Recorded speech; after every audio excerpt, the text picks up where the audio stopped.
So Bla Xit Family, Bla Xit Family, Bla Xit Family. It's Saturday night, and unusually, yes, I'm doing a live, and I'm doing it for a reason. So I hope you'll be able to join me tonight on this live. So I'll just wait and see if we can have some people join us, and they can tell me if you can hear me, Bla Xit Family. Tell me if you can hear me, please. I'm going to ask you to do me a favor, one sec, just to tell me if you can.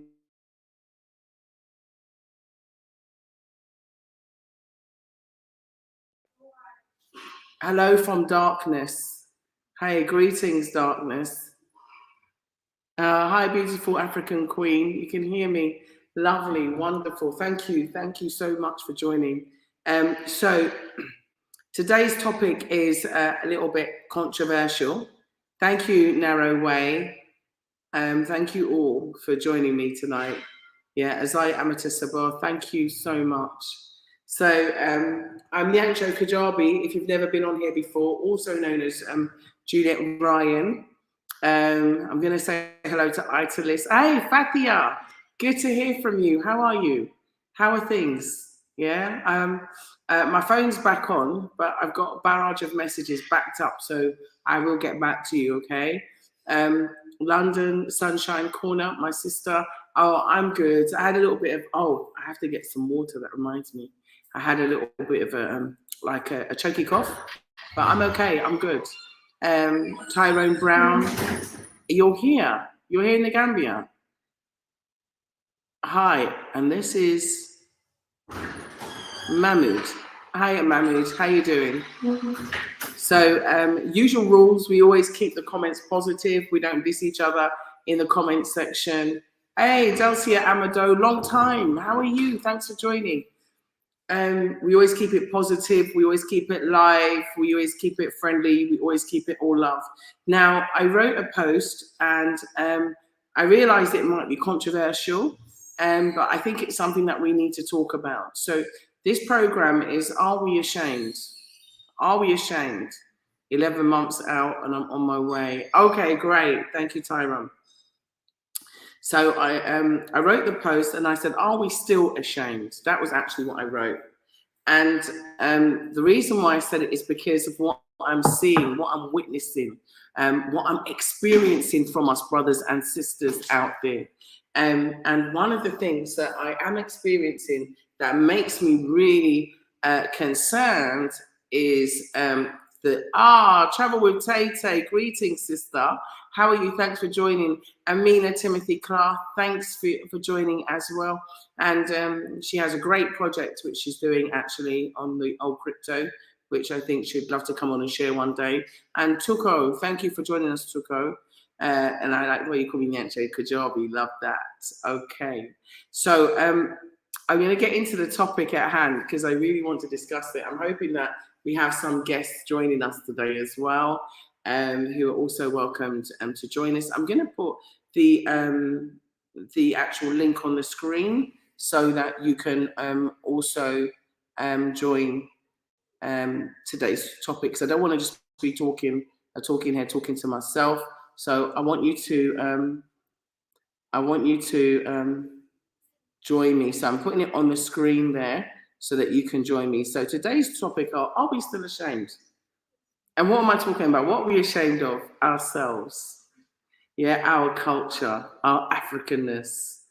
Are we ashamed? The reason why I'm asking is because I've been to a number of events recently. In fact, more than a number of I've been out and about and I've been filming, I've been doing interviews, I've been meeting people, doing a lot of interjection with people, a lot of interaction with people. And one of the things that I've noticed is more and more I'm finding that, especially in Africa, people are less and less like, I don't know what the word is to say, if it's entrenched or imbued or just display of culture, display of rights. Like I went out, and one of the places that I went out to, more people were wearing European clothes than were wearing African clothes. And we're in Africa. I don't understand it. You know, it's like, you know, going out in England, unless it's some kind of fancy dress Wakanda party, most people wear European clothes. They're not really wearing other cultures' clothes. But yet we as Africans are wearing other people's clothes, are wearing other people's styles, other people's, it's like they're dictating what we should look like. And so I wanted to talk to that. Not only that, you know, before it was like, you know, you eat your jollof and your jollof rice is there at the party. And now I'm seeing pizza. You know, when, you know, what's happening to our culture? Are we ashamed? Okay, so Naomi said skin bleaching also. Why don't you jump in and let's have a talk? You don't have to show your face. You can just come in just with sound only. So you can do that. And Tuko Pomoja, I'm leaving the link on the screen because I would really like to invite you to discuss this with me. And Tuko Pomoja said, yes, we're ashamed, but sometimes it's not our fault. It's indoctrinated to believe that we're less than. And that is my point. I'm not blaming. I'm not blaming us. Yeah, because we live in a society where the media perpetrates a certain kind of narrative. And they make everything in the West look best. I'll give you an example. I was recently looking at the ECOWAS 60th Commission, and I was looking at the leaders and what many of them were wearing. And I saw some of the leaders, like, for example, the president of the Gambia was wearing cultural African clothes. Some of the other leaders from some of the other countries were wearing cultural African clothes. And then I looked at the leaders that were wearing European clothes, and it just looked at odds to me.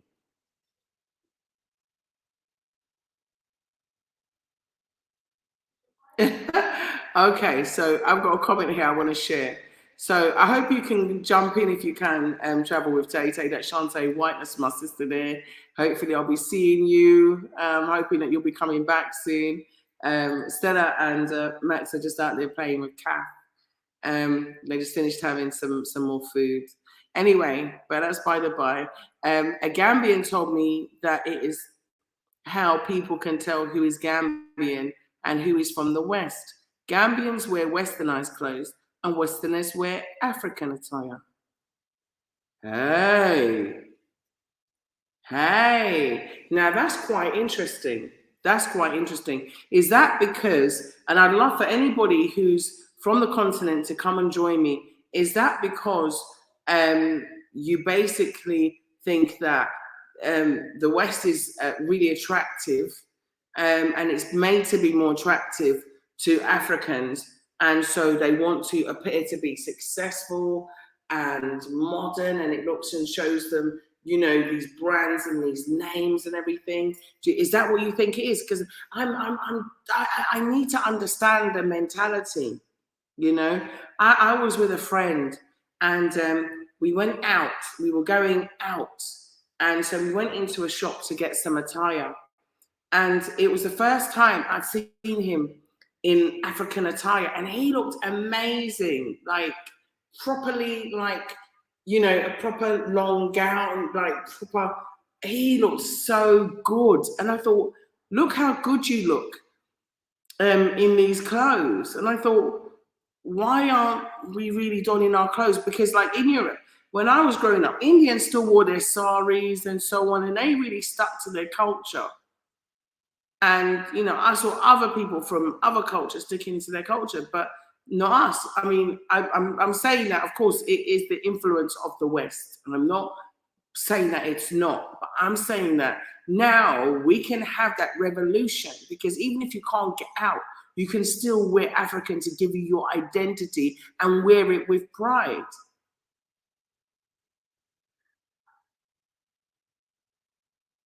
Okay, so Narrow Way said, one of the things I love about Africa is the fact that they keep their culture and attire alive. Absolutely, absolutely. One of the things that I love about being in Gambia, I must confess, is Fridays. Fridays, you wear traditional clothes on Fridays, and you see the most amazing outfits. And I love that. Whether it's for, you know, I think it's, in some ways, I think it's religious. In other ways, I think it's traditional and cultural. But I just love to see everybody in a cultural attire on Fridays. So Tuko said, why do some African lawyers wear white wigs and gowns like they're in England? This is one aspect I truly don't understand, but it's a level of disregard for our own cultural attire. In fact, it's because we're still governed by UK laws. You know, I mean, let's look at it. Let's all be honest. Let's all be seriously honest. Colonialism has not left us. I'm living in Africa, and I can tell you that for free of charge, colonialism is still alive and well in Africa. And it doesn't matter, I think, where you are. I think it's just a matter of degrees. For example, I'm going to talk about one leader in particular who I really admire a lot of the development that he's done for his country. And his name is Paul Kagame. But I've never seen Paul Kagame in traditional wears. I don't know if anyone's got any pictures that you can post or send to me or share, and I'll share them on the page if you put them in the private chat. But I have never really seen him in traditional wears. And I'm not saying that it takes away from anything that he's done. I'm just saying that I would love to see it. You know, I've seen the Prime Minister of Nigeria, for example, and I love the way in which he always wears his African wears. It looks to me so powerful. Hi, I hope you can jump in. I sent you the link, Joseph Sakala LV. Chabwe Tate says she loves Fridays here. I can also put the link out so you can have it if you'd like to join. Fanny said that we have to remember our culture was taken away from us. I totally agree. I totally agree. Yeah. Families were sold out from each other and separated, and we were indoctrinated to hate the continent of Africa. And that is what it represents. Wow. That is so powerful. And it is true. It is true. But I just want to read out, actually, what was said by the late scholar, Dr. Henrik Clark.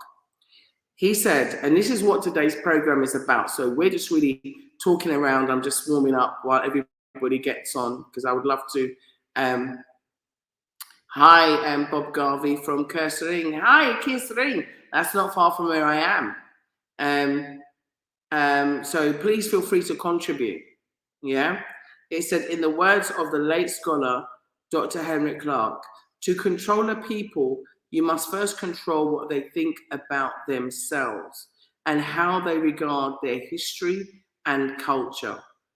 And when your conqueror makes you ashamed of your culture and your history, he needs no prison walls and chains to hold you. So what do you think about what he has said? So Fanny said that we have to take back what was stolen and be proud of who we are. Yes, the courts need to wear their own traditional attire, which has to be of more significance than European attire. But the problem is that we have so much significance. We hold so much significance to the West because we think that the West is best, and it's as simple as that. And when we like stop thinking this way, when we start like looking at ourselves and start regarding ourselves as being the best, I think then things might change. But we can start changing this by doing small things, small gestures to show that we're not ashamed of ourselves. And that's what I want to talk to you today. As you know, I always try to gravitate towards the positive and the solutions. And so one of the things that I want to talk to is things that we can do to show that we are proud. Cowrie, just little signs like cowrie. Cowrie is a reminder of your ancestry. Cowrie is so traditionally African, and it is yours. And cowrie used to be used for exchange and barter. Yeah, it was also used to honor the ancestors. So that's why I'm wearing it today. Yes, it has significance. And so that is what I wanted to talk about, is that we can make small steps in the right direction. Small steps. Because do we hate ourselves? Yes. Yes, we do. I still see Black children playing with dolls that don't look anything like them. And they won't play with a doll that does look like them. You know, I see us like, you know, hating on each other. As soon as one of us starts to make a little bit of success, in comes the hate. In comes the jealousy, in comes the envy. Let's all diss them, let's bring them down, rather than actually pull each other up. So Tuco said the indoctrination starts as early as watching those Tarzan movies, which seems innocuous. But when you get older and have a deep understanding of the racism, you realize how damaging those films are. Absolutely. Absolutely. I remember watching it. I mean, my dad used to hate it. My dad with a vengeance. He used to hate it. Right, we've got a guest with us. I just want to, you know, and the reason why, I mean, how can you have the king of the jungle and he be white? Huh? How?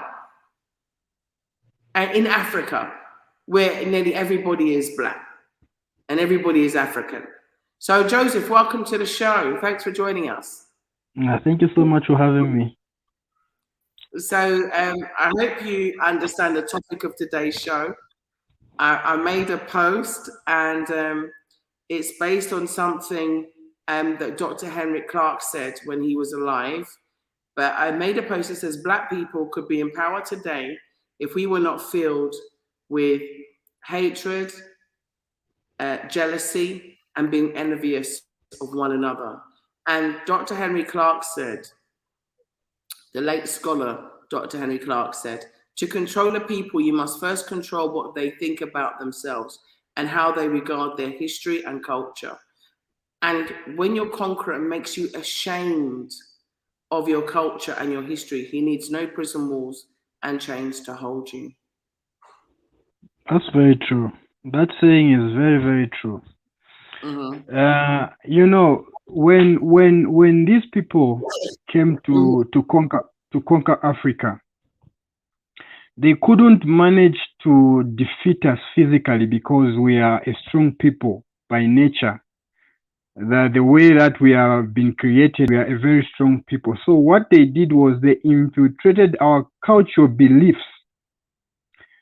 After they infiltrated our cultural beliefs, they learned everything of what we believe, everything that we believe in as a people, and then went back. When they came back, they came with a twisted version of the Bible, twisted our heads, made us to think whatever that we have as Black people, our cultures are evil. Right now, as I'm telling you, even in my country, Zambia, there are some people who don't want to do anything with culture. They think culture is evil. They think traditional dresses or traditional clothes are bad for society. They don't want anything to do with culture. Now, if your culture has been stripped away from you, you become a lost people. And that is what has happened to a lot of Africans, not only abroad in the diaspora, but on the continent as well.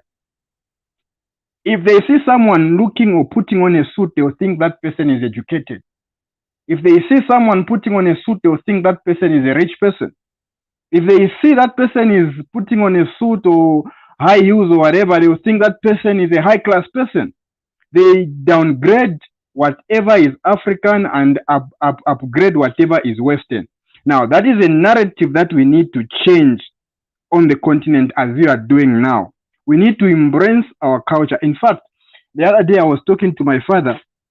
I told him to say, I want to go back to my roots. I want to go back to the village where your forefathers came from. I need to learn my culture of who we are as a people. I've tried to detox, or should I say this, should I use this word, to detox myself from all these Western ways of thinking and embrace my culture. So I'm learning more about my Nguni culture and everything. And to be honest with you, I've started to rediscover myself. Because if you are lost culturally, then you are nobody. You don't know your roots. You don't know who you are. You are just existing without knowing your ancestral lineage. Some people, they think that is not important, but it is important to know who you are and where you come from. And you cannot find that apart from tradition and culture.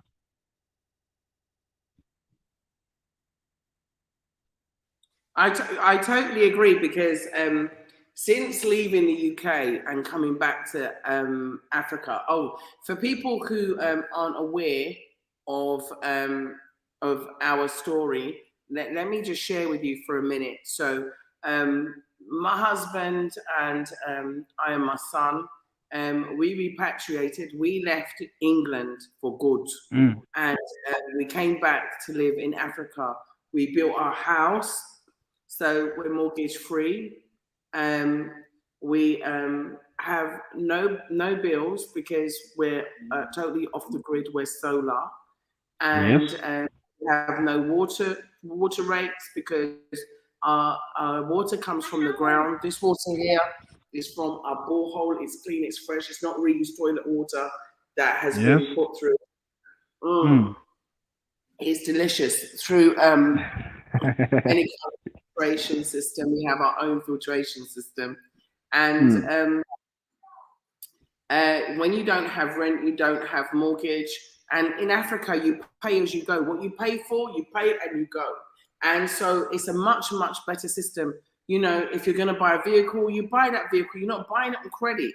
You know, if you're going to buy your phone, you got your phone outright. It's not under a contract. You just buy credit to top up. You see what I mean? You go and you buy data that you want for your internet.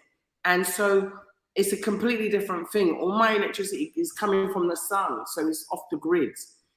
And so it's like your expenditure is much lower. And a lot of my fruit, a lot of my food comes from my own land. And so, and not only that, to get a plot of land here is so reasonable. It's so affordable. So it you know, and even not far from the sea, you can get land, you know, for a few thousand. It's so affordable. It's so cheap, and life is so much nicer. And so you can get in touch and re-engage with your culture, with your people, and it's so important because there's so much I didn't know. Even just down to like a basics, like, you know. A few weeks ago, I was having a stomachache, and then they went and they took the bark off of a cashew tree, and the bark of a cashew tree is red, and they soak it in water for 30 minutes. After 30 minutes, you drink the water, your stomachache is gone. Exactly. I don't want to get YouTube to get on my case, but I'm just telling you what happened. You know, There's so many. I'm finding it hard to read them. I'm really sorry if I've missed reading your comments, fam, but I'll try and get back to them. Yeah, carry on. Yeah, exactly. You know, I stopped taking their lab made whatever that they give people to say, if you're having a headache, take this. They give them names as and other things. I do traditional things now. You know, if I'm having a stomach ache or headache or whatever, guava leaves work. You just pound guava leaves, mix them with hot water, let them be cold, drink it, you're fine. You understand?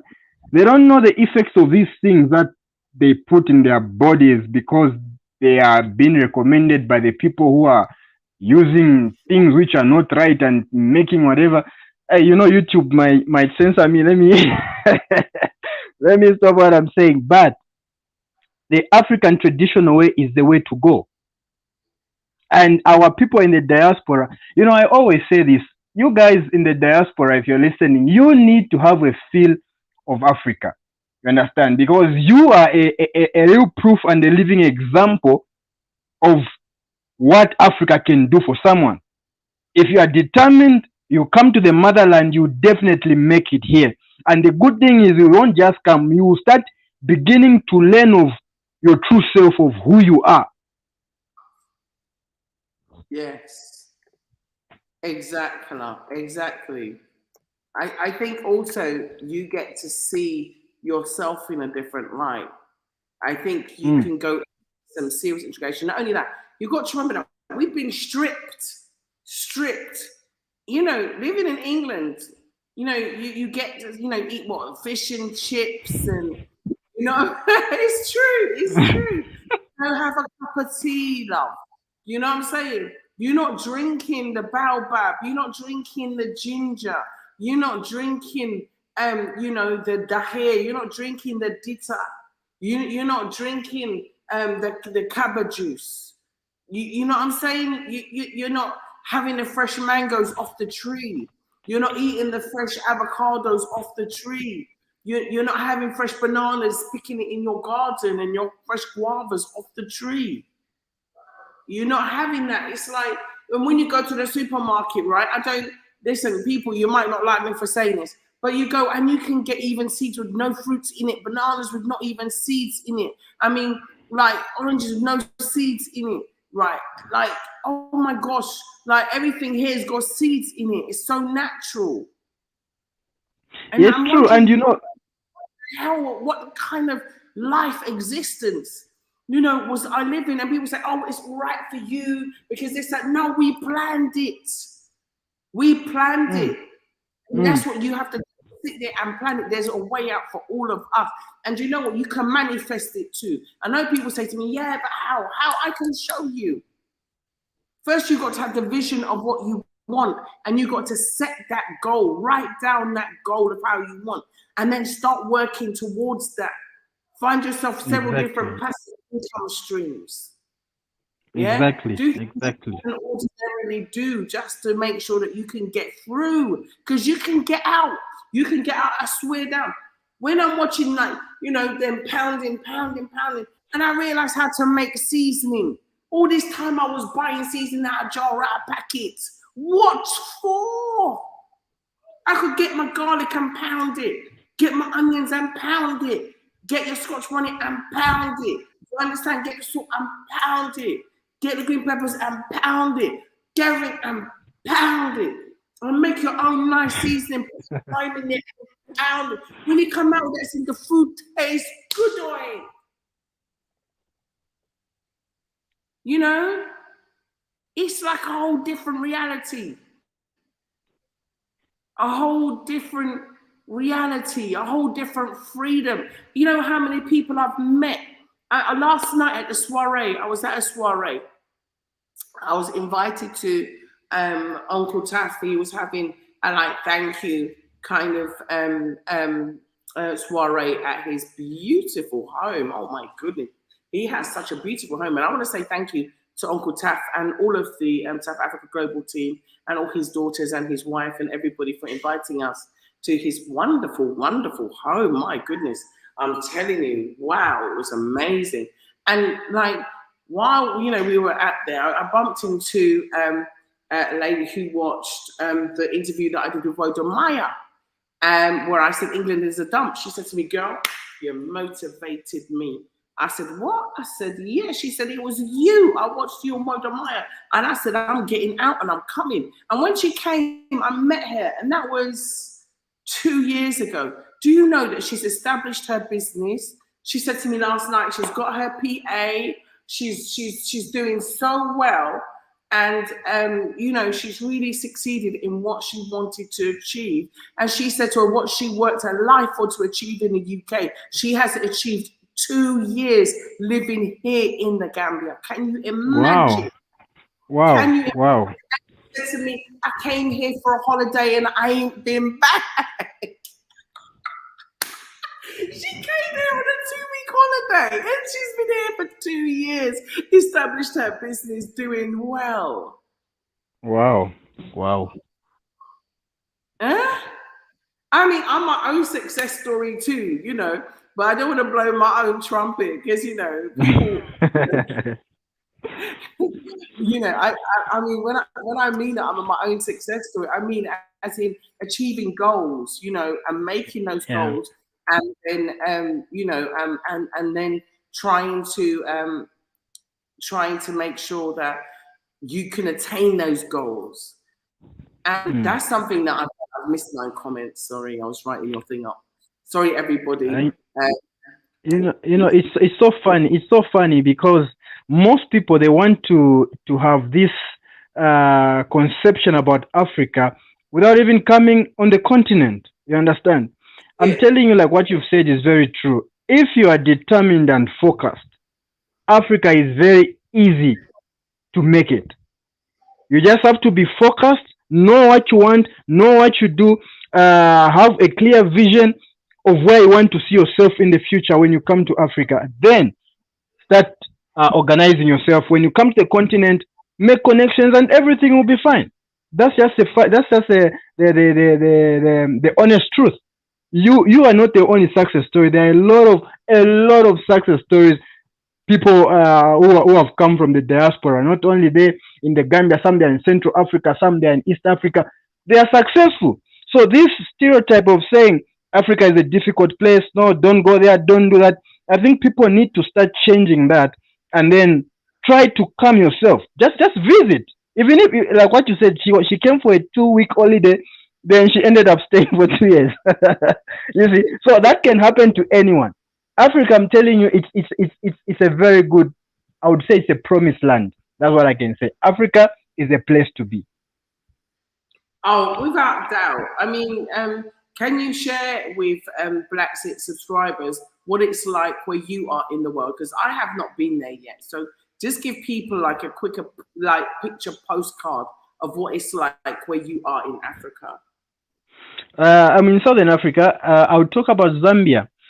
It's a very very friendly country. People very welcoming.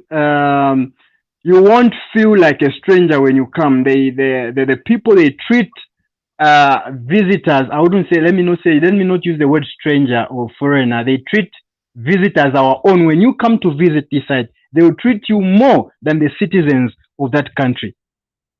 They are very peaceful, very friendly, very loving, and very welcoming people.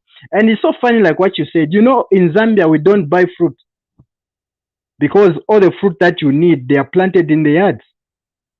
You might not have pawpaw, but your neighbor has pawpaw. You might not have mangoes, but your neighbor has mangoes. You might not have oranges, but your neighbor has oranges. So we don't go to shops to buy fruit. We just pick them up. If you don't have it in your yard, go and ask your neighbor, then you'll be able to get those fruits. So it's a very very easy life. It's a very affordable life. It's a very it's not a toxic environment.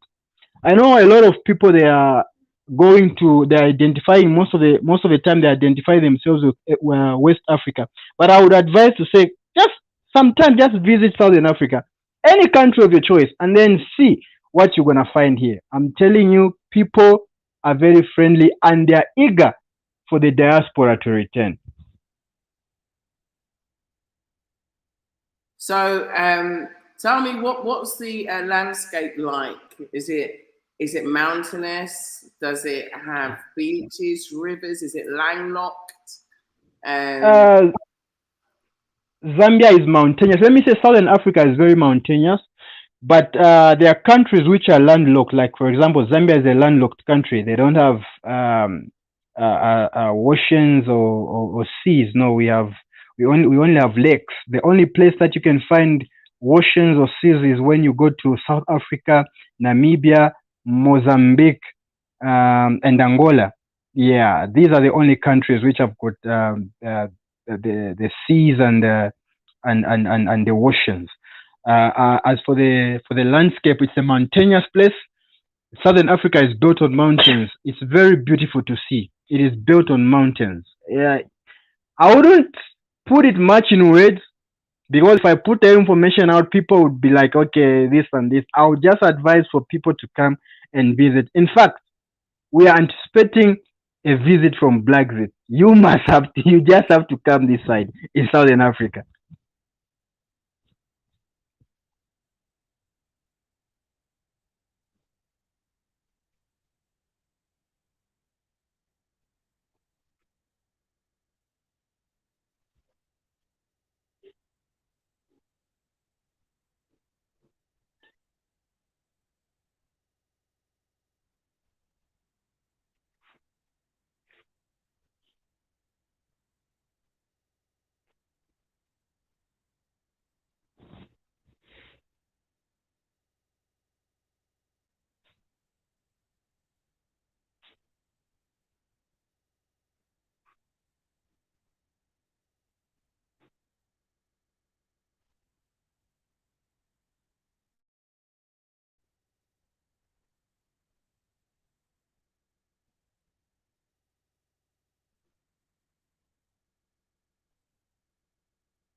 Sorry, guys. I didn't realize I was muted. Thank you, Wendy, for telling me. That's great. So I was saying that, look at Usman Toure. Usman Toure, okay? I met Usman Toure at the Pan-African Conference at a hotel here. And he's gone from strength to strength in terms of what he's doing. Excuse me. And, you know, he's now traveling all across the continent and helping to promote, you know, a lot of dynamism in terms of development and also for the youth. Sorry. Joseph, are you still there? Yeah, I'm still here. I'm still here. For young people, what do you think that Africa can do for young people? First and foremost, I want to say I like the brother Osmond. I follow him a lot. Africa, you know, they say you need to prepare the future generation. You understand? And if you don't prepare the future generation, then you are preparing yourself for failure. I think the African youth now, we need to start taking up the mantle from our leaders. You understand? We need to be taking up initiatives like what Osman is doing. We sensitize ourselves. We have these kind of conferences of whereby we can talk about leadership and the future of the continent. We need to interact with each other, share ideas across the African continent so that we can know and see how we can move this continent forward. Without us being in leadership as youths or having any leadership posts, we are preparing ourselves for failure. That's just the truth. These people who are leading us now, they won't be there for the next 50, 60 years. So we need to be gradually being interrogated in the leadership positions. And sometimes let's just be in parliament as well and just take some few decisions as youth and see how things are done. That's what I think.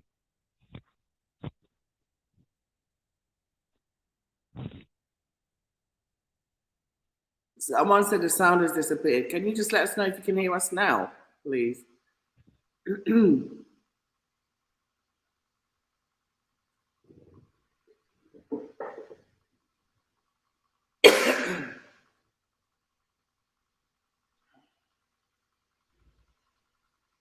Yeah, I think that many things are designed to keep us asleep. Oh, good. You can hear loud and clear. De Coco said football is aimed at keeping you asleep instead of thinking about real problems. I think there are many distractions in this world, and each serves their purpose. If we had a common purpose, I've said this before, I had a program called Common Purpose, and where we talked about what is our common purpose. Most nations have a common purpose. What is the African common purpose?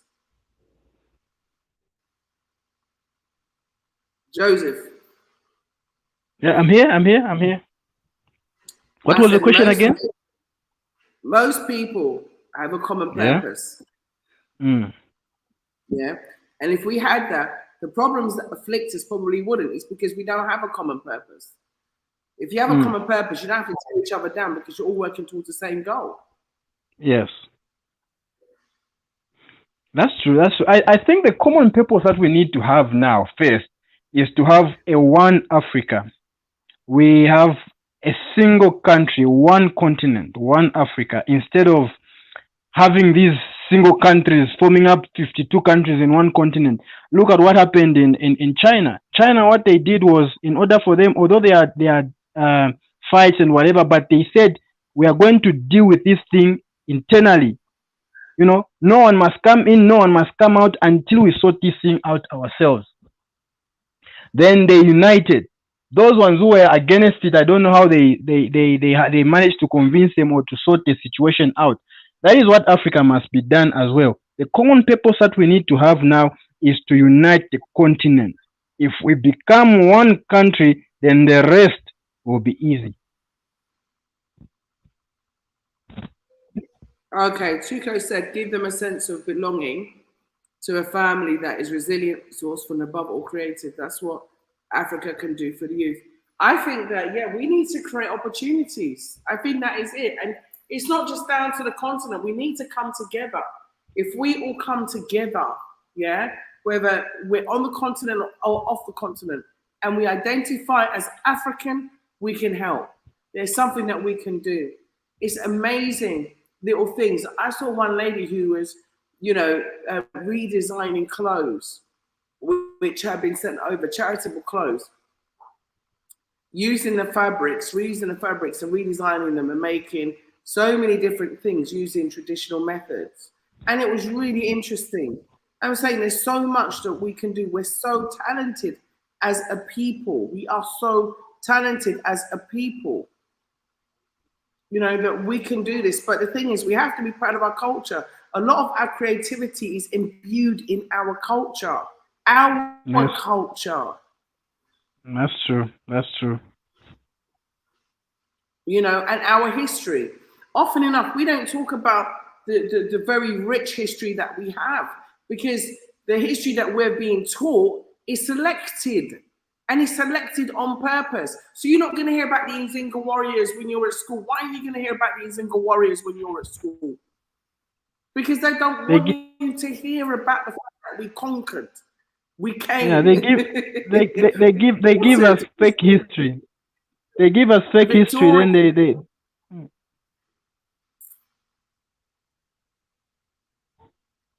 I was saying that they give us fake history, then they give us fake history, then they give us they them themselves, they hide our history, and this thing has damaged us a lot as Africans, and not only on the continent but even in the diaspora as well, because this truth that they have hidden from us, it has made a lot of Africans to be blind, a lot of Africans to hate each other.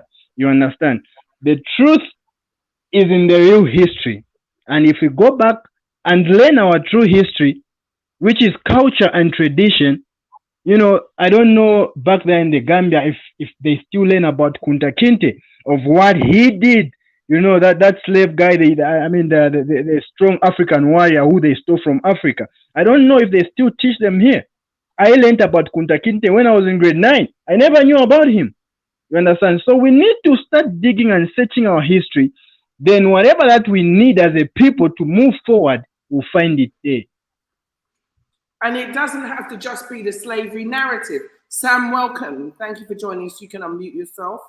I want the narrative not just to be about slavery, because we've achieved so much. I've got a book, okay? It's about this thick, and it's got all the, well, not all, because I can't say it's got all, but what I can say, it's got so many inventions and creations that were created by us. So many. And the thing is that, everybody's got a choice about where they want to go, what they want to do, and their own destiny. Someone said to me the other day, I was having this conversation, they said, oh no, but Africa's not for everyone. And I said, well, not everybody's African. Sam, welcome. Hi. How are you? How you doing? All right. Jamadik, Nangade. Mangfi, right? Nakasa family. Oh gosh, don't start. It's a long time. I've not spoken Wolof, so. Okay. I'm really rusty. I understand fully, but I'm rusty anyway. No, I got a teacher now. All right. Lucky you. Yeah. No, I'm determined Black Xit Family to be fluent at Wolof by the end of 2022. And if I'm not, you can kick my butt. Yeah, I mean it. Yeah. No, I don't mean it literally. Yeah, let me just get that, because some people might want to start kicking me up and assaulting me. Yeah. No, I don't mean kicking my butt. What I'm trying to say is you can get on my case. Yeah. No, don't want to jump on my suitcase either. But I'm sure you understand what I mean, not literally speaking. So, yes, Sam, this is quite a controversial topic. And I'm asking, are we still ashamed of ourselves as Africans? Are we out in Europe dressing as Europeans? Are we out in Africa looking like Europeans? Are we bleaching the melanin out of our skin? Yeah, are we pretending to put on American accents and pretending to be something that we're not when we never even left the continent? Right. Are we so ashamed of ourselves that Well, we something that we're not? We assimilate to a culture that is not our own. Are you We referring? try and find our own culture and history. Sorry for cutting in. Are you referring to the diaspora or to the Africans in the continent? Both. I've seen it both in both places. It's like a mirror image. Okay. So for me, my view is yes and no. Okay. Yes, because some people do go out of their way and want to imitate, a Western way of living, right? No, because some people were brought up in a way whereby that's all they know. I mean, I've given you so many examples in the past whereby my African name, because I said to you that my forefathers or my ancestors, they were returnees from slavery. And the thing is that we lost all our African names. So each and every member of my family in the household, which probably is a lot of us, by the way, we all have English name. We have about 3 English name, including the surname. And then we have 1 African name. And each and every one of us, our African names are all Nigerian names. And the thing is that, yes, they're all Nigerian names, right? They're all Nigerian names, okay? The thing is that when I was growing up, we were not allowed to use our names, our African names in public, in school. Wow. Yeah. So I remember once when I can't remember, I think my mom said to me, no, you're not allowed to use your name, your African name in public. You have to use it at home only. So it felt like kind of Chicken George, if you understand, from Roots, when it's like you must be seen but not be heard, something like that. That's how I felt when I was told that you can't use your African name. But at the time, I didn't see it as anything wrong because I didn't see anything, that was something that it had to be frowned upon. I mean, as a child, I was growing up. This was like, I think I was about 9 or 10 at the time. Now, growing up, being used to be called by my English names and not by my African name. So if anyone should call me by my African name in public, for me, it will feel weird. Not because I don't want to, not because I'm not proud of it. It's just simply because it's what I'm used to. And I think that is where we're having problems, and, with a new generation coming up, we have to start investing a lot in breaking down these taboos that we had in place, whereby, for example, the name, I'm sure probably it's not the case anymore in Gambia, but it was the case for me. And one thing also I could actually say as well, which I don't know, probably you may point finger at me.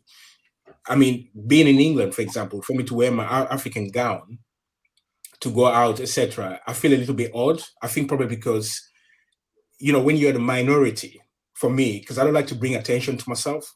So if I'm the minority, I don't want to be the one standing out. I like to blend it so people don't see me. So I think, I don't know if you may actually call me being brainwashed in that sense, but I think there's quite a lot of stuff that growing up, in fact, I remember when we came to London and my mom actually sat me down and said to me, look, from now on, we're not going to speak our patois. We're going to speak in English at home. And I find it strange because, I just couldn't do it. I just thought to myself, you know what, it's not going to happen. It's not something that I can do. But you see, these are the things that I have been brought up with. So I'm hoping that the younger generation, that's up and coming, it's not the case, that things have changed. So yes, answering your question, yes and no. So I can only speak about myself and about things that I do. And it's things that deep inside is actually, it's something that is part of my nature. And, I would love to break it down, and I'm breaking it down gradually. But at the same time, it does not mean that I am not proud of who I am. It's like, for example, I remember when I used to say to my kids, because I'm the type of person that I don't like to give up. I like to fight on. So I would say to my kids, look, this was some years ago. I'll say to them, don't forget who you are. You are a tailor, you know, so you're not gonna go out there and give up when you're finding it difficult. You have to break through. Remember who you are and where you came from. But me saying that, I'm not saying that because of the surname Taylor. I'm saying that just because of who I am, where the family line, my character, who I am as a person, a fighter. Don't give in. So now I can't use that when I'm saying to my kids, because I cannot say that, what I say to them, I just say to them, don't forget who you are as an African, and we're here, we're not giving up. We are fighters. And I think I try to draw some, relations to my family, my background, where I came from, etc. But it's difficult because I don't have an African name, like a surname where I can say, yes, I can pass it on to my kids, unless when I do get to go back and each and every one of my kids are given African names, So unfortunately, yes, it is the case. Yeah, I think, like I said, I think it's a lot of things, like, especially when you go to school and you're raised in Europe or America. I can't really talk because I didn't go to school in America, so to speak, but I certainly did in the UK.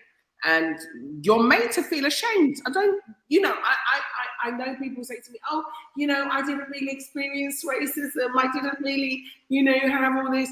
I did. Right. Yeah. And my children did.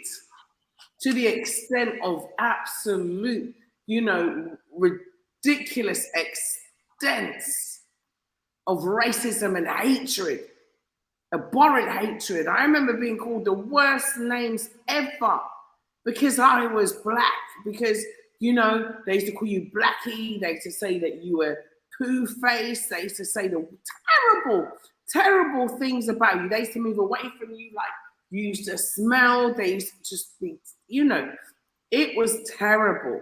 It was terrible. And so when you're growing up, you're made to feel less than. Mm-hmm. And they do it. I could tell you so many stories, but I don't want to bore you with my life story. Mm-hmm. But it makes you conscious of who you are. It makes you ashamed even to be black, because I'm telling you, I remember there was one song that used to play on the radio, right? I'm gonna show my age now, right? It's called "I'm Gonna Paint My Brown Eyes Blue." I'm not sure if anyone remembers that song. I probably got the tune wrong as well. It says, "I'm gonna paint my brown eyes." Do you remember that song? It rings a bell. I'm gonna paint my brown. And the thing is, that song, black people, right, is that this is song used to play on the radio when I was growing up. Okay? Mm. You see here how I still hear it? Because brown eyes wasn't acceptable, but blue eyes were. Yeah? That's why we're wearing contacts. Sorry for clapping in the mic, right? But that's why we're wearing contacts, right? Wearing all different, you name the color, we wear it. Yeah? Mm-hmm. And don't forget, we haven't all been through it. Yeah? You name the hair straightener, we got it. You can't show that kink. Yeah? Mm-hmm. You show that brown, we can bleach it. Mm-hmm. You show that weave, yeah, that straight and that looks flinky as we talk and we walk. We can wear it. Yeah, I'm growing back my locks. I think, Juliet, what's lost in some of us, but you see, if you take a look at some of the tribes in Africa, some of them, they have not lost their pride. What's lost in us is our pride. And when I talk about pride, I'm not talking about pride of being arrogant. I'm talking about pride, respect for who you are as a person, right? Who you represent.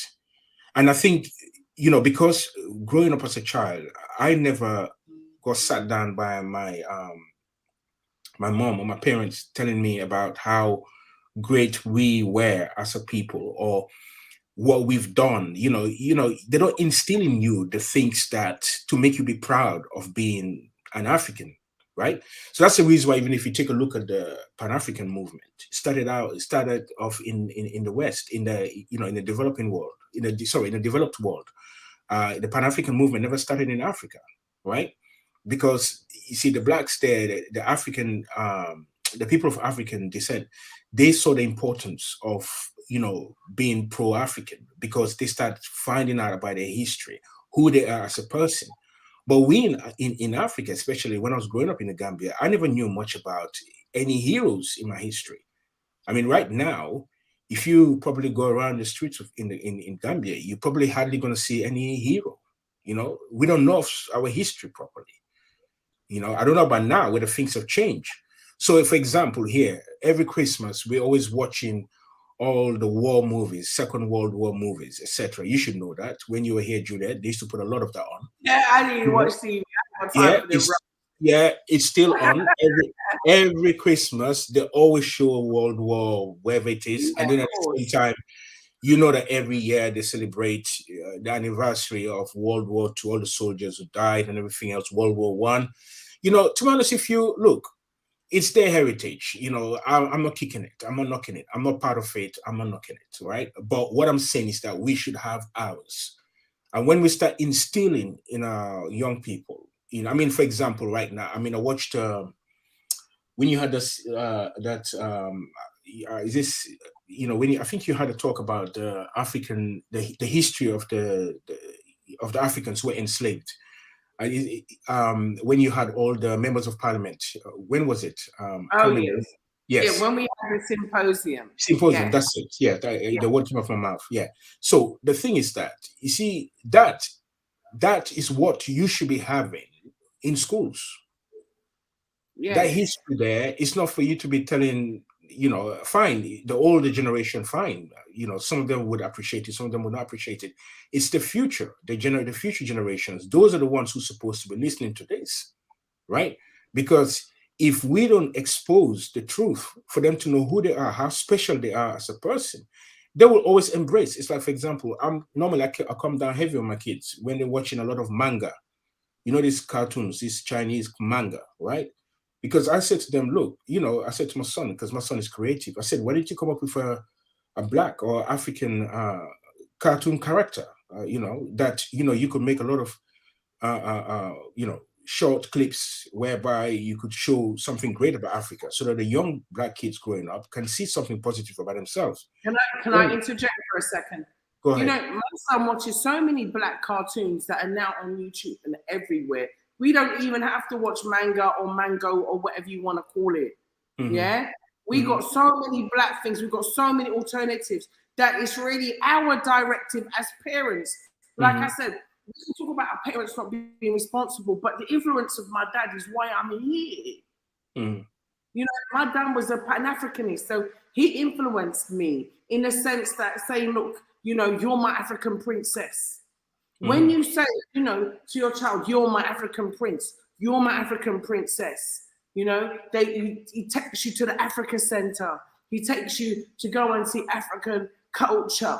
It imbues it, it puts something in your head. So when I was getting all the abuse growing up, when my children were getting all the abuse, I said, you know, we're going. And what did my son say? Yeah, I want to go home. He never said, I want to go to Africa. He said, I want to go home. So when you put it in your children's head that, look, this is not your home. Yeah, this is just where we are for the time being. Yeah, this is not where you belong. Because once you have that, you're ready to go. You've got a launch pad. Because listen, Europeans can go back to Europe. English can go back to England. Chinese can go back to China. Indians can go back to India. Where's the black man going? He has to come back to Africa. And we have to bring in our children's heads from when they're young, This is your home. That's why I say come home. I don't say come.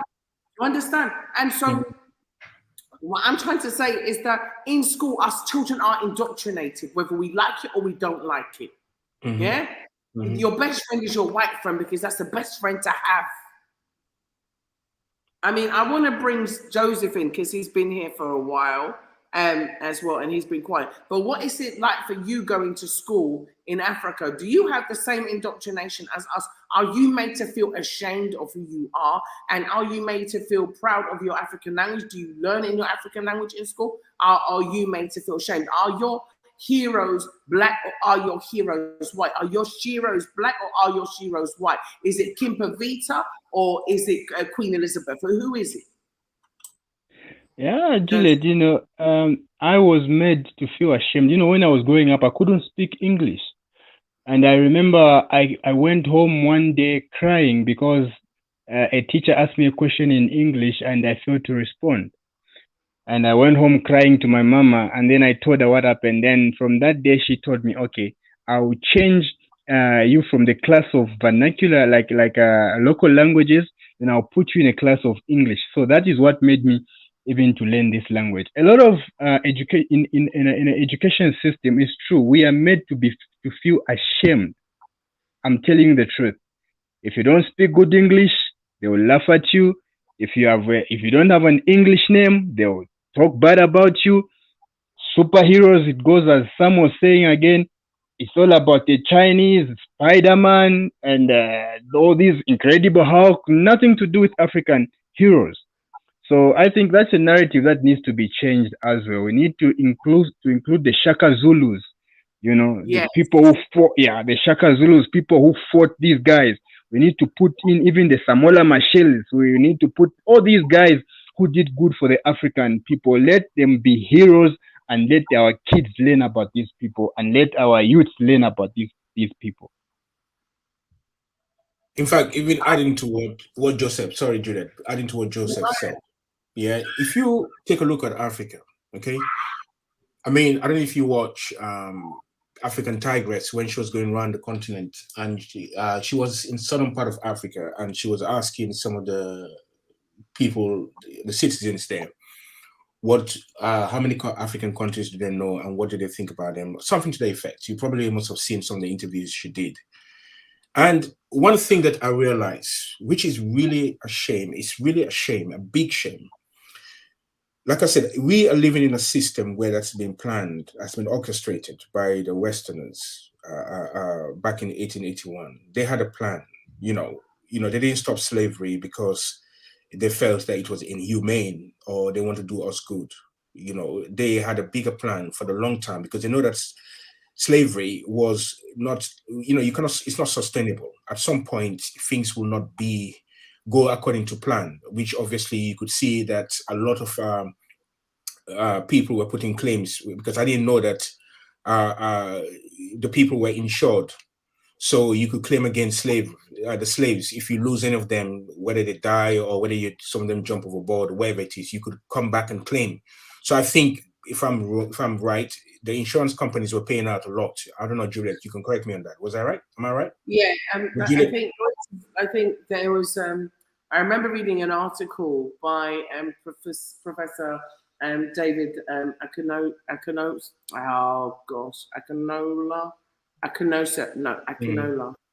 I must get his name right. It's annoyed me now. Sorry, I don't like getting people's name wrong, but I think it's Akinola anyway. And I met him in Bunce Island when I was in Sierra Leone. And I'm just adding someone to the chat. Hang on, Professor Sherman Fowler. Oh, darling, how you doing? Hello, my love. How are you? I'm wonderful. This is a surprise. I love surprises. So this is Professor Sherman, everybody, and I'm going to allow you to jump in. The topic today, sorry, let me just end that call. The topic that we're talking about today is a statement by another scholar. And for everybody who doesn't know, this is Professor Sherman Fowler. And he has written several books, including Islands of Thought and Facets of Life, great poetry books. But he's also taught a lot about our history, African history, whilst he was living in the US. But he has now repatriated and he now lives in the Gambia. Wow. So we are very, very, I should say, grateful and appreciative of his presence here in Africa, and also of his lovely, gifts and pearls of knowledge to share with us. But I'm going to Okay, I'm just going to bring you into the topic, which is I put. Can you hear me? Noise in the background.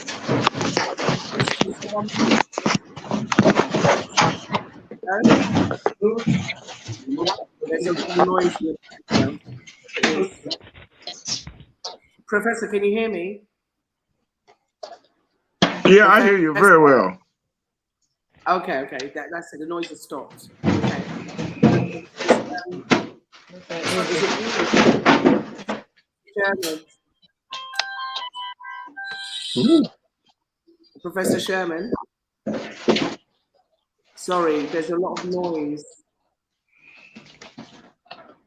Can you hear me? You keep fading in and out. Okay, okay. I think it's because there's a lot of background noise. So if you reduce the Yeah, I hear background, you now. great. It says Black people could be in power today if we were not filled with hatred, jealousy, and being envious of one another. And then it says, in the words of late scholar Dr. Henrik Clark, to control a people, you must first control what they think about themselves and how they regard their history and culture. And when your conqueror makes you ashamed of your culture and your history, he needs no prison walls or chains to hold you. So the question and the topic of today's discussion is, are we still ashamed? Are we ashamed of being Africans? And how do we overcome this shame?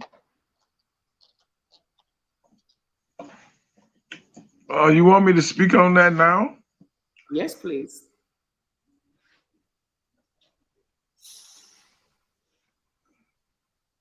Did you hear me, Juliet? Yes? Hey, you're live. Oh, are we still there? Yes, you're still there. You're live.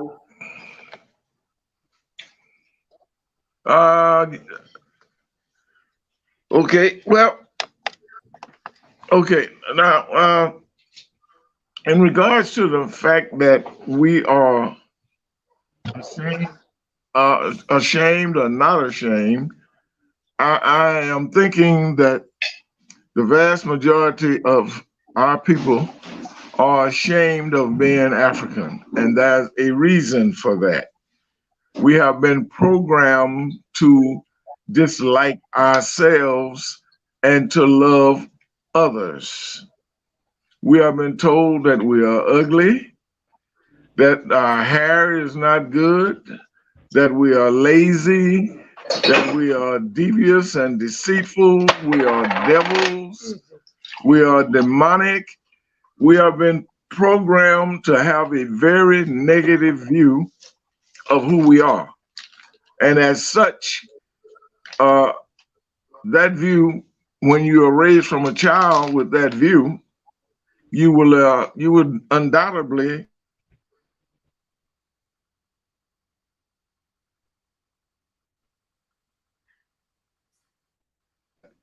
we have been digging into our history, trying to discover the truth about ourselves, and we come to find out that actually. Oh, I think his stream's become unstable. But I think what he's saying is right. I remember Marvin Gaye song. Yeah, go ahead. Yeah, they stole civilization from us and then subjugated us by deceiving us. Absolutely. I was saying, So I agree with you. I didn't hear you. I agree with you. Well, yeah, it's the absolute truth. When they've been experimenting. They first learned to control human beings by controlling animals. And the first animal, that's why they love dogs so much, because dogs are obedient slaves. They when you catch a young dog, well, if you get a wild dog and you steal his puppies and you imprint the human scent on them, and you feed them by hand and raise them and put them in the bed with you and all of those things that they do with dogs, they condition the dog to think the dog is a human being. And if that dog is never introduced to wild dogs, he will always be a pet to human beings. He will be a slave to human beings. That's why I don't like dogs, because dogs are they use them to hunt us in the Americas. When our people would flee the prison, the plantation prisons, they would use dogs to hunt us and tree us like they do animals. They would hunt us and tree us and then kill us or cut off our feet or something.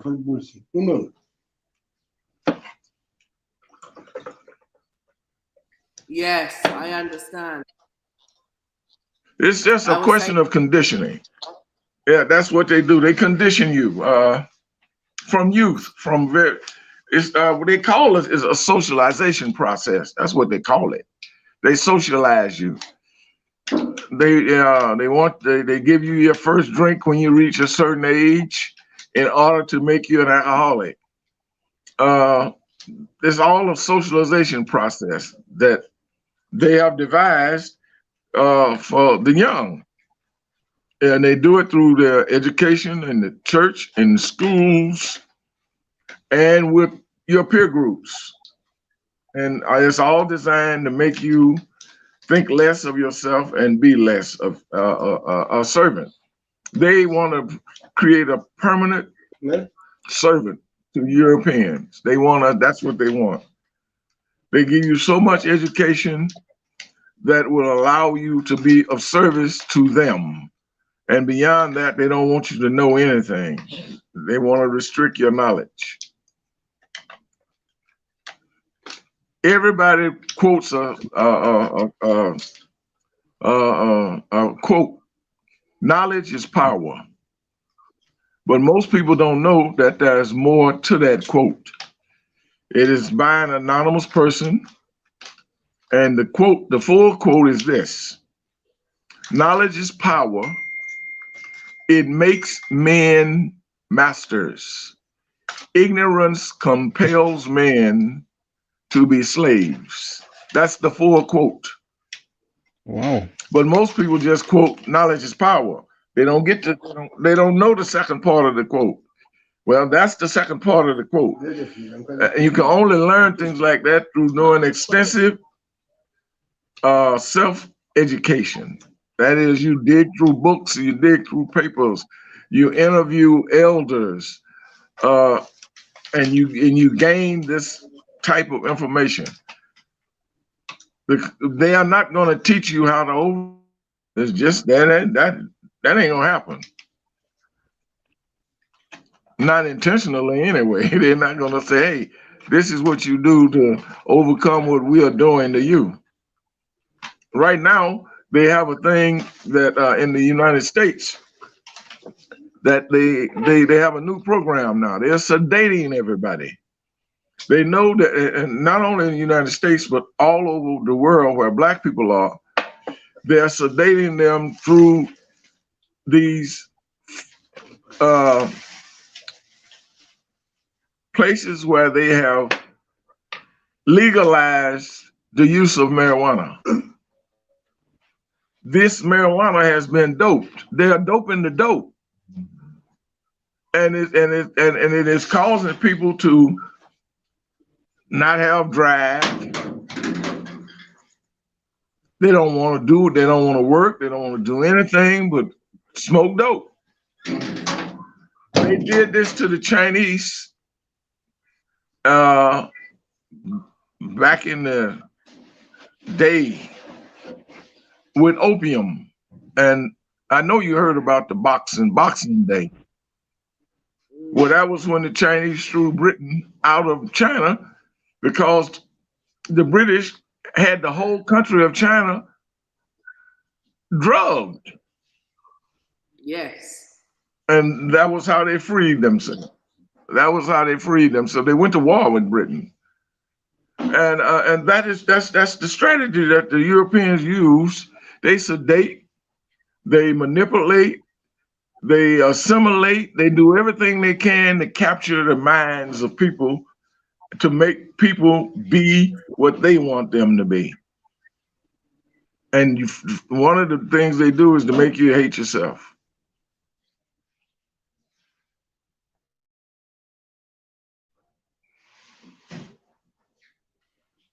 Yeah, I hear you. Now, I think the background noise is actually coming from Professor Sherman. Someone's asked about the background noise. I think it's in your environment. You're breaking up. You're not coming clear. I can't hear you clearly.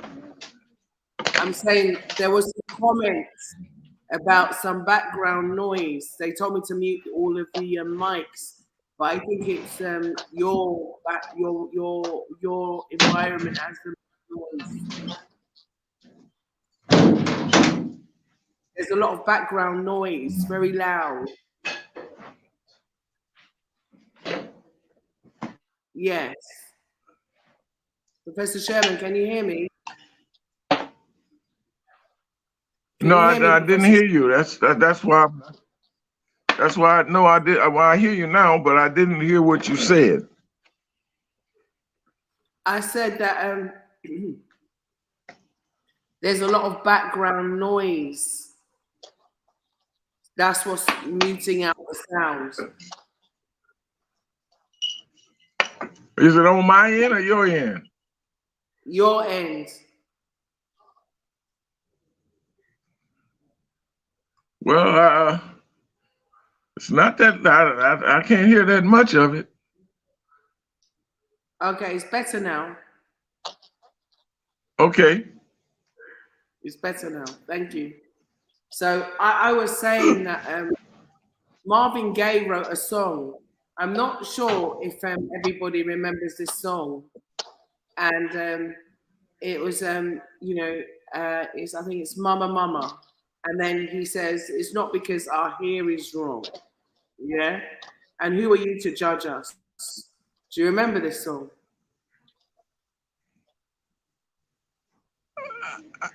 I didn't hear you quite well. He said there's got to you've got to find you keep saying. Can everyone else hear me? Just let me know in the comments section. I was saying Marvin Gaye, he sang a song, yeah? And it was called Mama Mama, Mama Mama, yeah. There's too many stars dying, yeah. Yes. Yeah. And he said, just because our hair is wrong.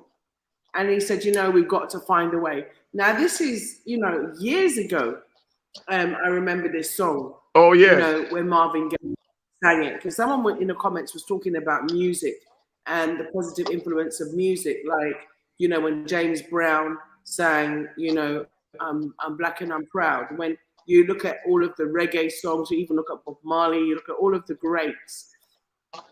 You look at Peter Tosh, and all of the great African singers. We've got, I remember I used to always listen to Fela Kuti, and so many others to mention that had a very positive impact and influence on us, that helped us not to be ashamed. So I think maybe if we start, putting out and pushing out and supporting those artists that are putting out positive music, it will help to change the vibration and frequency of influence that we're having musically, because some of the music that I hear is pure N-word, B-word, really hating on Black women, hating on ourselves, only looking at, materialistic goals, which aren't even created for us or by us. And so I think these are, ways in which we can stop being ashamed and stop wanting to impersonate or assimilate or, you know, trying to look like something that we're not, or being someone that we're not, but really start looking into our African culture and starting to emulate it and to be it and to embody it. What say you, Sam? You are absolutely, you're absolutely right. We must embrace our own African culture. If we don't know it, we need to get to trying to find out about it. There's just no reason that we should still be aping Europeans. One of the things that really disturbs me about uh, uh, some of the so-called leaders on the continent is the fact that very few of them present themselves to the world in traditional African clothes. They all look like white boys. They all wearing suits and ties. The president of Gambia is one that I respect immensely because anytime you see him, wherever he is in the world, he looks like an African person. He does not dress in a suit, or at least I've never seen him in a suit and a tie. Muammar Gaddafi was one like that. Kwame Nkrumah. The leadership must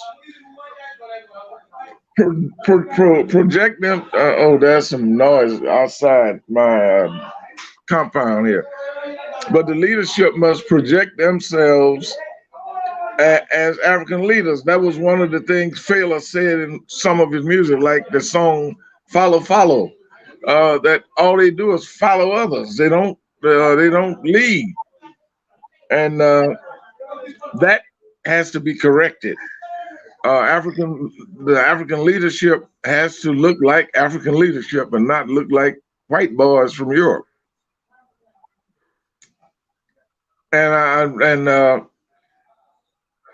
man, the architecture of the cities they're building, Rwanda, if you didn't know you were in Africa, you would think you're in New York City or LA. Because it's modeled just like America, or London, or Paris. These new cities they're building in Africa have no reflection of African architecture, African ingenuity. They all look like European places, and that disturbs me. That we are using a European model to create cities rather than an African model. I mean, we don't have to build them, the old way, but using modern technology, we still should use African architecture. The buildings should be designed by African architects. They should not look like reflect European buildings. We got a lot of work to do. We got a lot of work to do, but we got time to do it. And organizations like your organization, Bla Xit, and this new group of young people that have cropped up, the United People of Africa Trilateral Connection. In fact, I had a meeting with them today and earlier today, and man, they are really moving. They recruiting all over Africa. The young people are on the move, and they're recruiting all over North America. They are really on the move. They seem to have been focusing on making the kind of changes that we're talking about in terms of making Africa the place that we all want Africa to be. We don't want Europe in Africa. We want Africa in Africa. That's one of the things that I've got to say that I do love about Daf City. In fact, all of the architects and the people that are working on the project, the quantified surveying, everybody is African. and the team, even the team there, are African. And so I think that even if you look at a lot of the designs that happened in Europe, yeah, they were made by Africans. And so we are the ones that actually developed and created what we call so-called modernity in this European look. Is actually by Africans. I remember when I was living in London, and they created this new bus shelter in Stratford, and it was created by an African. It was created by a Nigerian man who designed it, you know, and it was so futuristic. It was so amazing.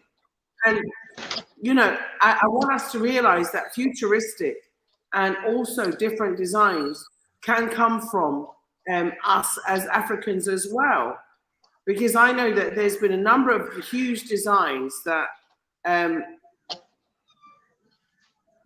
a huge number of designs, and those designs, you know, are designed by Africans, for Africans, by Africans. It doesn't have to be a roundhouse to be African. No, it does not. No, it doesn't have to be a roundhouse. But why do we need a 60-story building in Africa? We created GPS. We created the computer. You know, we created so much. We invented so much. Look at hidden colors. Oh, yeah? There's no doubt about that. There's no doubt about that. But why do we need a 60-story building in Africa? I don't understand that one. Yeah, you know, 60, 30 stories. Those high-rise buildings like skyscrapers like they have in New York, in Kenya and Tanzania and Rwanda and well, in South Africa, I can understand it because that was white dominated. But in African dominated countries, I don't understand why we have to have our buildings to look like in Lagos. Why they gotta look like Europe or like it look like you're in New York? Yeah. Yeah, that's what I'm talking about. That's because we built New York, Professor. We're copying. We're copying instead of leading. We're copying instead of leading. Now, I praise Taft because Taft is doing his thing. I've seen his architecture and the way he's building things. You know, he's building things African way, and to fit the environment in which he lives, and which the people live. Yes. This is the kind of stuff that I like. That I feel that as an African person, we should be doing. We need more Tafts, more people like Taft, and the government should be relying on people like Taft instead of having Europeans and Chinese to design and build structures for us. We should have our own African people designing and building our structures. Yeah, I mean, that's what I think. And like I said, it depends on what you call Western. I think a lot of people in Europe are maybe confused as well. Some people also in the Americas are also confused because they don't realize, when I say confused, I mean confused about what we identify as African. I'll give you an example. There's a section in the film Wakanda, and my condolences to everybody for what happened to the lead actor there. But basically, you know, where there were elements of Wakanda which were, you know, obviously futuristic, and people were saying, oh no, but it's European, but it was actually designed, and the ideas actually came from Africa. So I think that there's some confusion sometimes in that we think that primitive has to be African. It's not. It's not.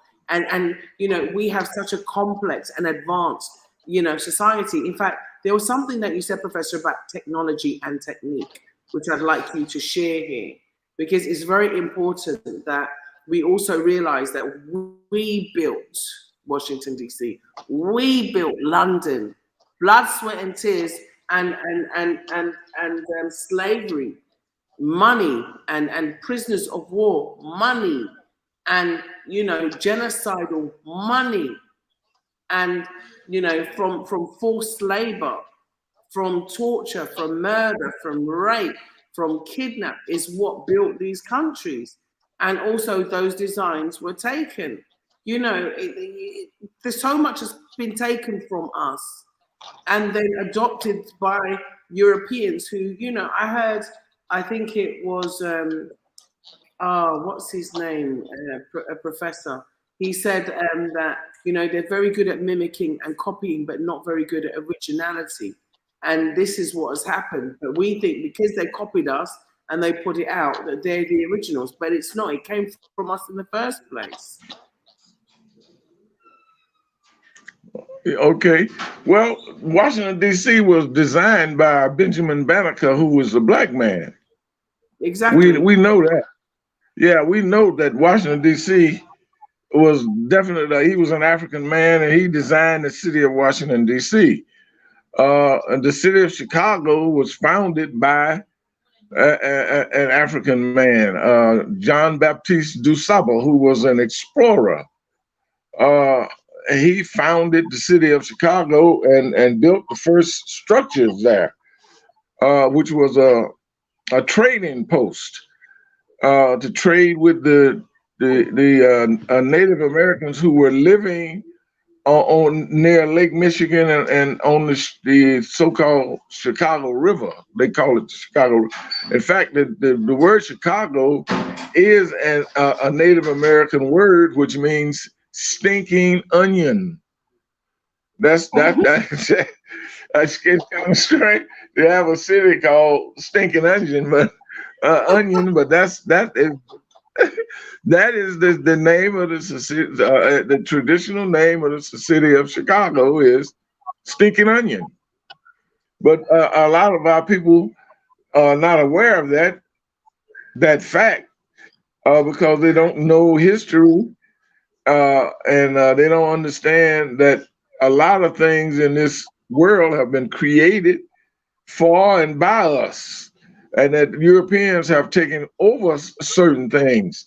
But the concept of high rises is strictly European, and that was done simply because they built those cities like New York and most of the cities they build are built by large bodies of water, and they in order for them to have that kind of community, they have to stay near large bodies of water, and they don't have a lot of ground space in order to do it, so they go up instead of out. But in Africa, we don't have to go. We in Africa, we don't have to go up. We can go out because we have space. That's the difference. They build tall, towering. So look at the Empire State Building, and they pride themselves on all those tall buildings, and they say, "Oh, y'all ain't got none of this." But we really don't need none of that because we can build our buildings out. We don't have to go up. We have land. They do it because they don't have the space.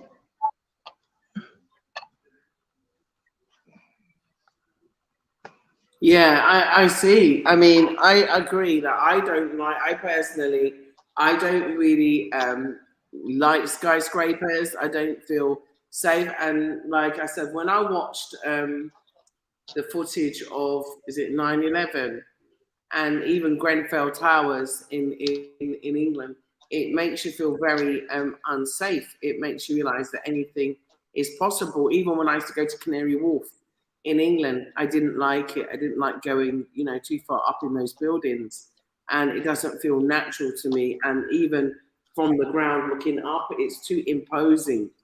And so I don't think that Africa needs to mimic or copy, those structures. I don't think it's necessary. However, I do know that there are cost implications because the more land you occupy, the more money you spend on land. And so what they try to do is go up to save money. So it's also a money saving exercise. Staley Jones said that there are pyramids on every continent. So African built pyramids everywhere. Oh, there's no doubt about it. There are a lot of architectural structures that have been done by African people. But the requirements are coded by rule makers, which are all European. The requirements for making one of my best friends who died a few years ago was an architect, and he has designed and built many, many, many buildings. But he had to follow the codes in order to build these buildings. And the codes are all, that was one of the things he told me that really disturbed him most about, he didn't have a free hand to really do what he felt he could do because he was bound by rules that the Europeans make in order to design a building. They have building codes. And if you don't build according to the code, they won't allow you to build. And so when you're doing your architectural drawing, it has to reflect those codes. And that was a frustration for him.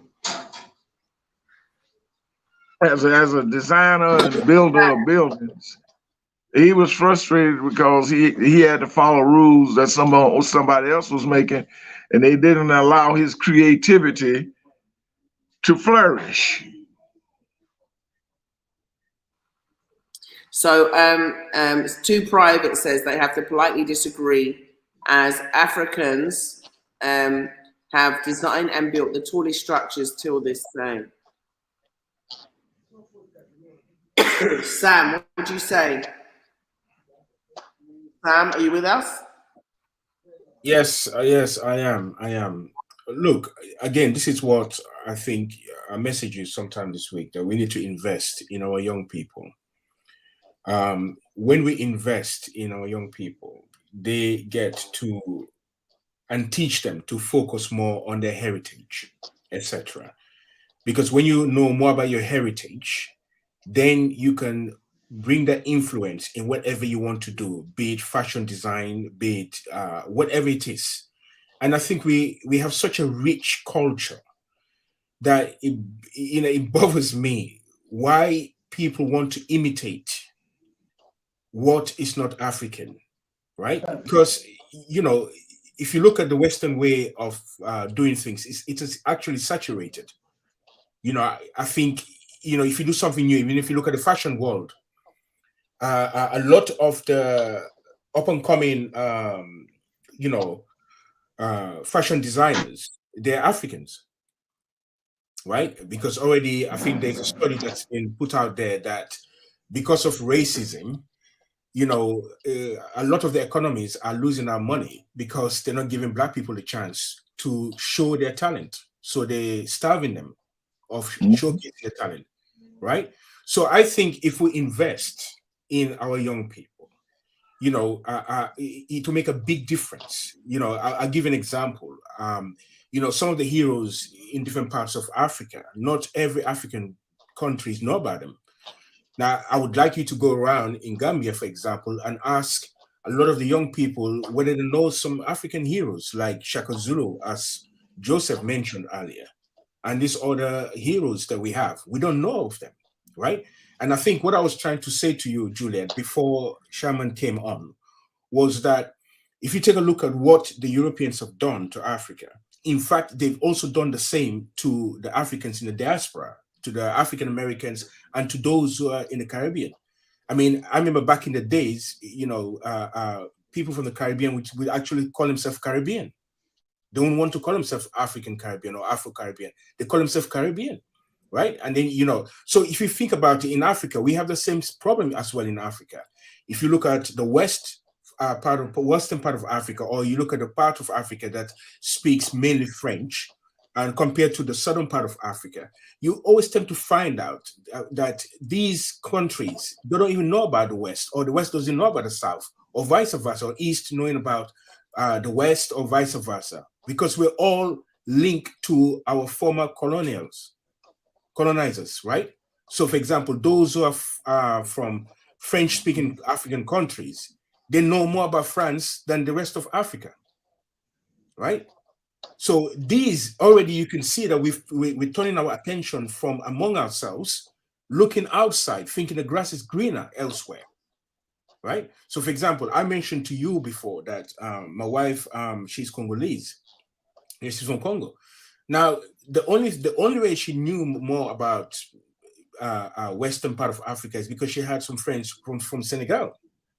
So when I met her and I said to her, look, Senegal is literally Gambia, right? So that's how she was able to know about Gambia, right? And then that's because she had friends, right? But if you look at people from Congo, most likely they know more about France than other parts of Africa, right? Even when you look at the music as well, yeah? So I'll give an example. If you take a look at the music today, because I used to be in the music scene back in the days, right? Now if you look at the music scene, a lot of the African music, the beats is dominated. Though obviously we could look at all black music, all music, even from the African Americans, it actually originates from the African, culture, right? If you look at hip hop, we do have our own way of our own style of hip hop, in Africa, whereby I think the griot, right, where they actually speak in history, they talk in history, but at the same time you have the music playing in the background, right? So that's a form of hip hop if you look at it in a way, because hip hop used to be more about telling the truth of everyday life. I mean, that's why I used to like back in the days people like what do you call it again? They were actually banned. They were not allowed to play what do you call them again? Fight the Power. What's the name of the group? You know the group I'm talking about. I can't hear you. You're mute. Public Enemy. Public Enemy, yes. I love Public Enemy, right? Because they used to sing about what's happening, etc. Later down, you saw how everything has just diluted, where it's about saying the wrong things, singing about, the bees, the ants, killing each other. You can see hip hop has taken a completely different toll from what it used to be. It used to be something that I used to say is positive. It was not something that, you would like, because obviously they're talking about their sufferings, their struggles, and it was really positive for me because they you learn a lot just listening to people like Public Enemy when they used to sing, right? But now it's completely changed, right? So it's just completely different. So I think that what we owe it to ourselves to find the truth, right? To actually go and search for the truth, right? If we don't search for the truth, then obviously we will always live in a lie. And when you live in a lie, then I'm sorry, you're definitely going to go down the wrong path, because most of us have deviated from the path that is set before us, right? We're going the wrong way. And now we're trying to get ourselves to come back the right way. And some of us, we're lost case already, right? So that's why we have to work with the young people to influence them, for them to actually look at their continent, their heritage, their cultures. And it's so rich. We could do something great in this world to change the whole world, how they perceive us, right? So for those who are actually probably ashamed to see themselves as Africans, why? I mean, if I switch on the TV now, you would see, believe me, if I switch on the TV now, I'll probably come across about 8 or 10 adverts in the next 2 hours talking about giving aid. And they're showing you kids with flies on their face, kids with some sicknesses and all this disease. If I switch on my TV now, I will actually see a lot of them, because that's the image they show, right? So that's the image they show. So when my kids see this on TV, I say to them, look, this is not how Africa is like. All right. And in fact, even these charities who are actually taking so much money from us, I don't normally give to them, by the way, but who are taking so much money from the people here to go and so-called help people in developing countries, these charities, they don't even give, they only give a tiny fraction of the money, right? Because majority of the money is used in the country itself, right? So they only give a tiny fraction of the country, but they're very happy to show a distorted image of what Africans is like, or what Africans are like, right? So I think we need to change the narrative. And I think if you're looking at the architecture, we have to change that. It's the onus is on us to change that. And that's the reason why I'm constantly reminding my children of who they are, right? They cannot say they were born here, but they're not from here. They're Africans because their DNA is African. And if anybody wants to argue with me, I'll just have to take them to the museum. Because if you go to the museum, would they see anyone who looks like them? No. Right? So they're Africans. Right? So the place that you're born doesn't necessarily mean that you are of that country. Right? It's who you are, the DNA you carry. Right? For example, right now you're in Gambia now, for example. I mean, if somebody look at you, would they notice that you were born in the UK? No. If I look at Mr. Sherman, I wouldn't even know that he's from America, right? Because, you know, we all look the same. You know, there's different skin tones. You know, we all look the same. I mean, the only way you can tell the difference if somebody has a tribal mark on their face, then yeah, you can probably tell the difference. But even then, here you have some people with what we call the telephone cuts when they fight to get caught in their face. You know, so you can't tell who is from where. Right? So at the end of the day, like I said, I think we have to remove all the facade, everything that we've been taught. Go back to basics. Go back to basics. Then we can build. Amen. Right? Back to basics. That's all we need to do. Back to basics. And I welcome what Mr. Sherman was talking about, the architecture. Yes, we don't need to have skyscrapers.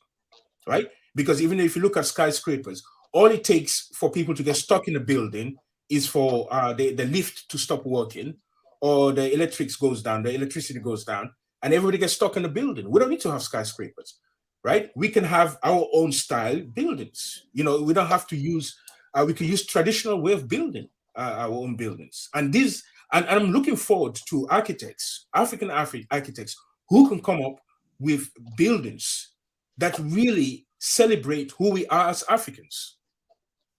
Right, I'm yet to see an architect, right? And that's the reason why I like, you know, this place in Mali, where they had all the mud. Do you know? Is it in Khartoum, Juliet? Correct me if I'm wrong. You know, it's actually part of the World Heritage Site, where they have it's like a city, and is it Khartoum in Mali? They have the I can't hear you. You're mute. Yeah. Yes, it's in Mali. In Mali. Yeah. Yes, beautiful. You talking to me? No, I was talking to Juliet. I was just talking about this. I don't know if you've seen this place in. You mean Timbuktu? Timbuktu. That's it. Right. So that's architecture that we could actually, you know. Timbuktu. Yes. Timbuktu. I love the architecture. I love it. Right. I love it. Hey, I love the architecture. It's traditional African. It's beautiful. Yes, it is. I do too. Yes, it is. You know what? I picture seeing buildings like that in some African cities, but also very colorful. Yes, that's colorful people. We are colorful people. Right? Modern structures. Yes. Antiquities. Yes. I want to draw your attention to a comment, right? Because I want to address this. You can see the same thing in Old Kano in Nigeria. Yeah. Oh, those structures are and in the villages. The villages are the villages in Africa are a lot cleaner. Cities is a European concept. Villages is an African concept. And I would really like to go back to the village concept of living. We don't all need to be all bunched up here together with all these cars and trucks breathing all these fumes, and it's just wow. It's just not the African way. We have the land, we can spread out. We don't have to be all bunched up together. That's why I like the design of Taft City. I think Can you Taft close City that door? is this village with everything. The noise. Yeah, it's like a huge village with everything in it. But I just wanted to talk to one of the comments that I saw just now. Where's it gone? Yes. Let me see if I can find it. It's a man called Michael. I just want to talk to my own experience. I'm trying to find it. It's not allowing me to scroll up. Shame. But I mean, words to the effect of, he was saying that in Africa you get a substandard education. Let me share with you some facts before we go into substandard or start talking about substandard education.